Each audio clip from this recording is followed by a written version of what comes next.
ভয়ে পালাইলেও কি মওত কারো ছাড়বে? কথা বলেন। আজরাইলের ভয়ে পালাইলেও আজরাইল কাউকে ছাড়বে কি? সিন্ধুকের মধ্যে আজরাইল যাইতে পারে কিনা? বাক্সর মধ্যে থাকলেও সেখানেও আজরাইল ঢুকতে পারে কিনা? আজরাইলের হাত থেকে কেন রেহাই পাবে? জোরে বলেন। ওই আজরাইল আলাইহিস সালাম নতুন বউকে বিধবা বানাইয়া দেয় কিনা? মার কলিজার টুকরাকে ছিনিয়ে নেয়, ওরে মার বউ খালি করে দেয়। এমনকি ছোট্ট ছোট সন্তানের মা হারা বাবা হারা এতিম বানাইয়া দেয়। ওই আজরাইলের হাত থেকে কেউ রেহাই পাবে কি? হে আমার মা বোনেরা, সে আজরাইলকে ভয় করো, কেননা আজরাইলের হাত থেকে আমাদের কারোর বাঁচার উপায় নাই। কখন যেন আজরাইল আপনার বাড়ি আমার বাড়ি আসতে পারে কিনা? রাতের অন্ধকারে পারে কিনা? হে আমার মা বোনেরা, ঘুমের ঘরে আজরাইল আসতে পারে কিনা? সফরের মধ্যে, কথা বলে না কেন? সফরের মধ্যেও আসতে পারে কিনা? হে আমার মা বোনেরা, তাই সে আজরাইলকে ভয় করো, কেননা আজরাইলকে ভয় করে, মওতকে ভয় করে সৎকর্ম করো। কি কর্ম? জোরে বলেন। সৎকর্ম করতে হবে, অসৎ কর্ম যাওয়া যাবে কি? আল্লাহ বলেন, নূরান কুদুহান নাসু ওয়াল হিজারাত। নূরান কুদুহান নাসু ওয়াল হিজারাত। আল্লাহ বলতেছেন ওই দোজখের ইন্ধন মানে আগুন, ইন্ধন মানে কি? আগুন। ওই আগুনকে বানানো হবে একমাত্র মানুষ আর পাথর দিয়া। জোরে বলেন নাউজুবিল্লাহ। কি দিয়া? জোরে বলেন। জাহান্নামের আগুন বানাবে কি দিয়া? নূরান কুদুহান নাসু ওয়াল হিজারা। আল্লাহ বলতেছেন ওই জাহান্নামের আগুন বানানো হবে একমাত্র মানুষ আর পাথর দিয়া। কি দিয়া? মানুষ আর পাথর। সে মানুষগুলো কারা? কথা বলেন। আল্লাহ বলেন, ওয়াল্লাসিরি ইন্নাল ইনসানা লাফি খুস। আল্লাহ বলেন সময়ের কসম। কার কসম? সময়ের। সময়ের কসম করে আল্লাহ বলেছেন মানুষ বড় বড় ক্ষতিগ্রস্তের মধ্যে এবং ভুলের মধ্যে আছে কিনা? যারা ক্ষতিগ্রস্তের মধ্যে ভুলের মধ্যে আছে তারাই হবে জাহান্নামের খড়ি। আর জাহান্নামের খড়ি আল্লাহ যেন আমাদের মধ্যে কারণ বানাই না। আমরা যেন নেক আমল এবং নেক ঈমান আর আমল নিয়ে আমরা যেন সবাই কবরে যেতে পারি। সবাই বলে আমিন। হে আমার মা বোনেরা, জাহান্নামের আগুন বানাবি, খেয়াল করুন, মানুষ আর পাথর দিয়া। কিন্তু সেই জাহান্নামের আগুনের ভয় করো, কেননা জাহান্নামের আগুন বানাবি মানুষ আর পাথর দিয়া।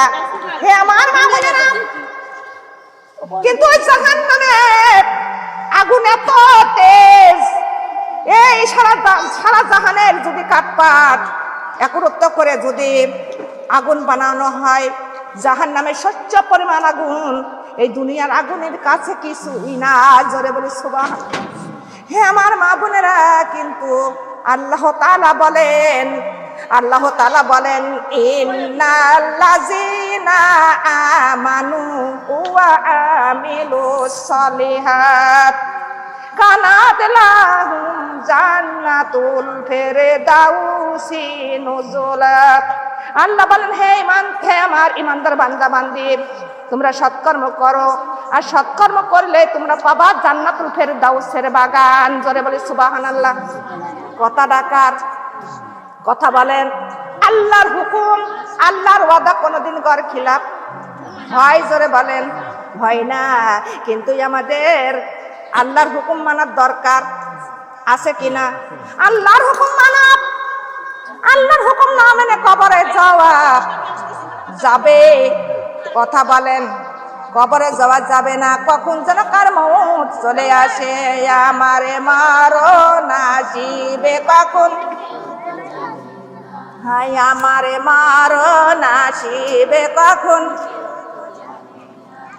আমি মইরা গেলে আমারে তোমরা ভুইলা যাও না।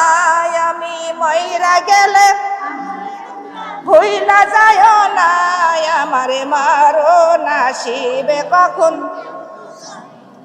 আই আমারে মরণ আসিবে কখন।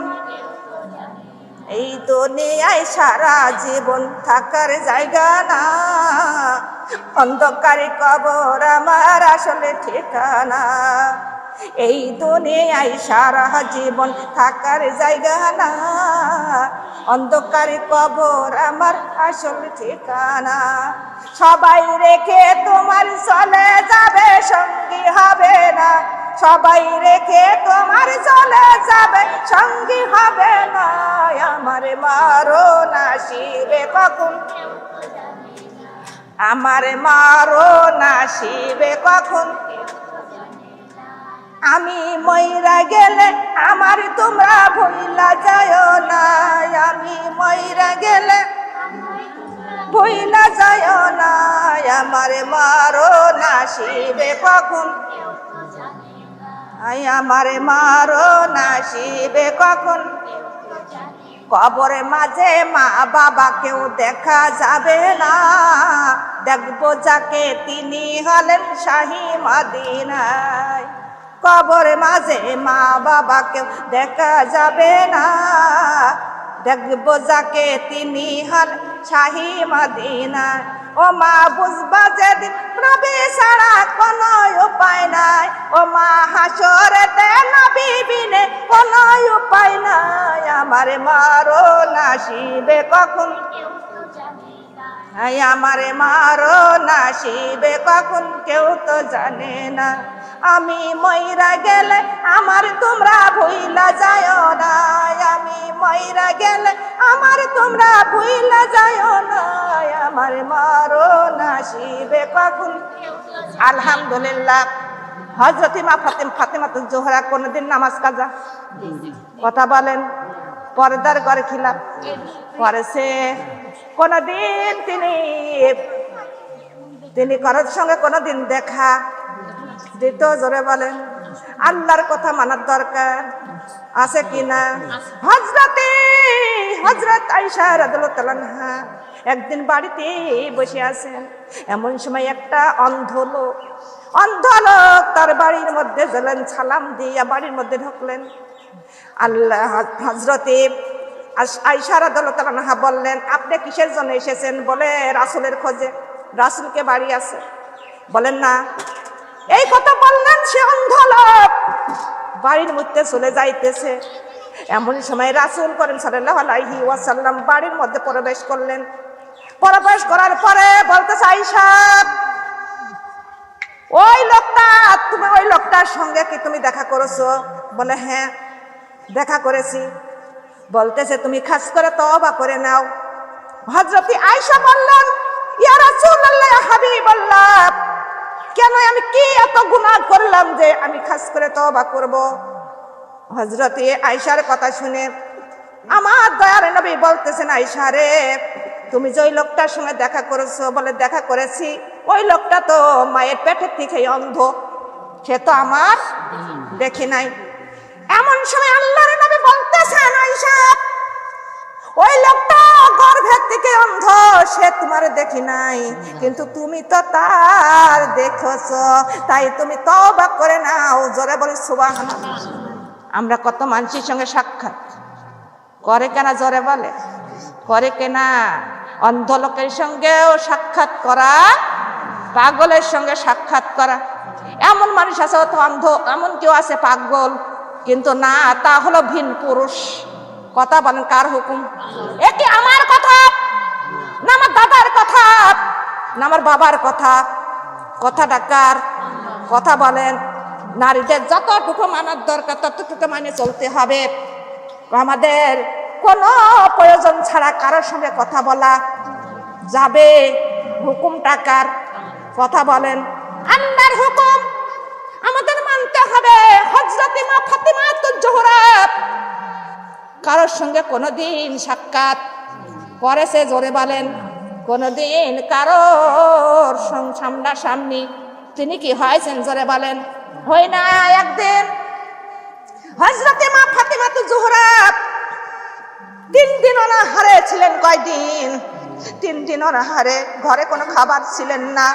এমন সময় তিনি সিজদায় পড়ে গেলেন। সিজদায় পড়ে আছেন এমন সময় হাসান আর হোসেন দৌড়াইয়া চলে গেল। দৌড়ে যাইয়া তাহার নানাজির কাছে বললেন, নানা জান, কিন্তু আমার আম্মা জানের কি হয়েছে? তিনি সিজদায় পড়ে আছে, কোনো কথা বলে না।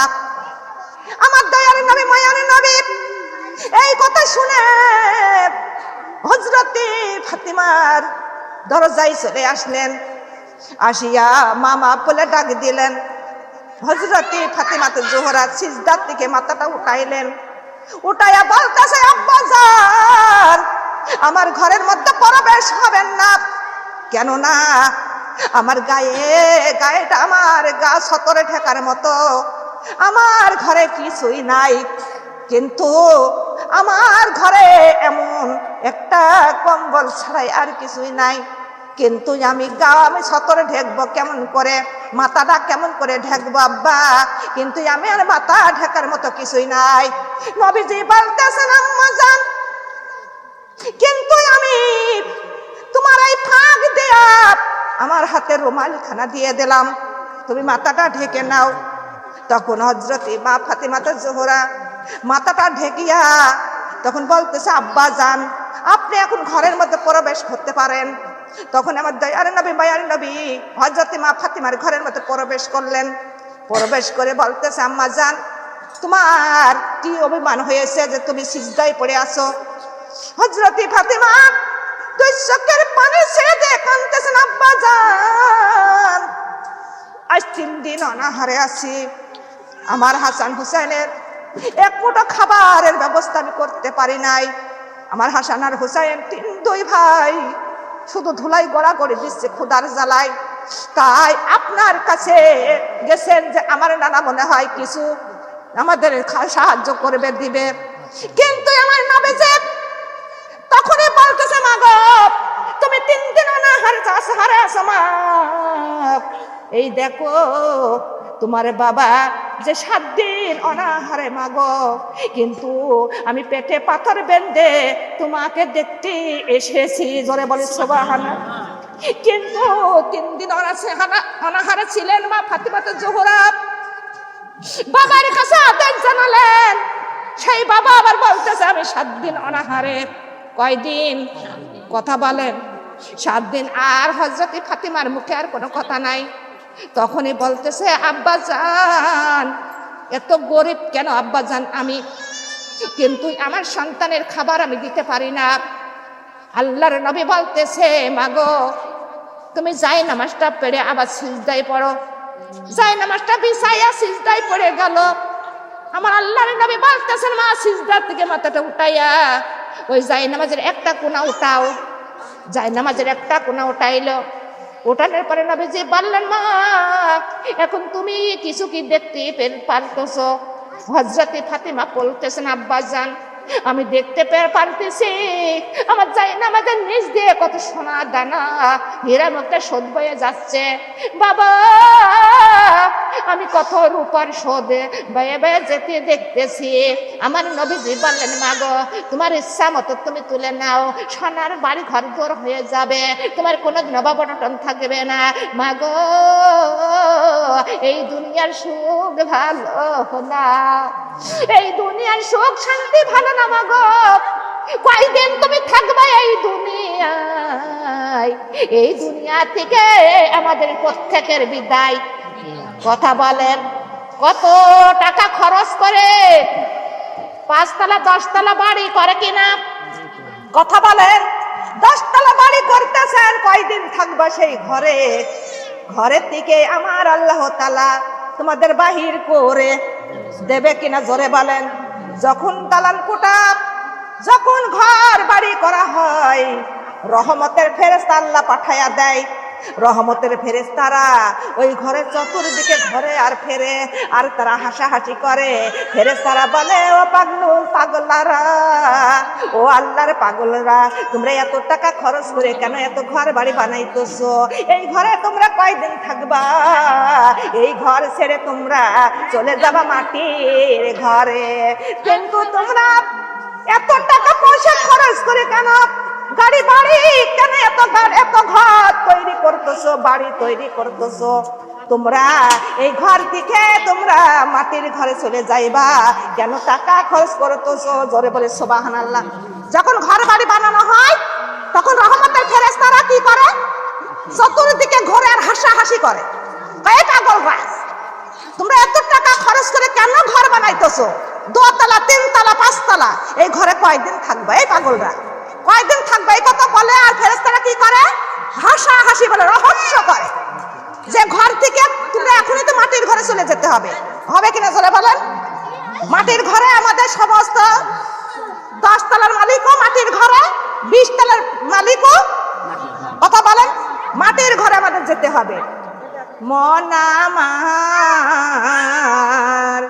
কেন বান্দ দালান ঘর, মন আমার কেন বান্দ দালান ঘর, একদিন মাটির ভিতরে হবে ঘর, মন আমার কেন বান্দ দালান ঘর, মন আমার কেন বান্দ দালান ঘর, মন আমার কেন বান্দ দালান ঘর।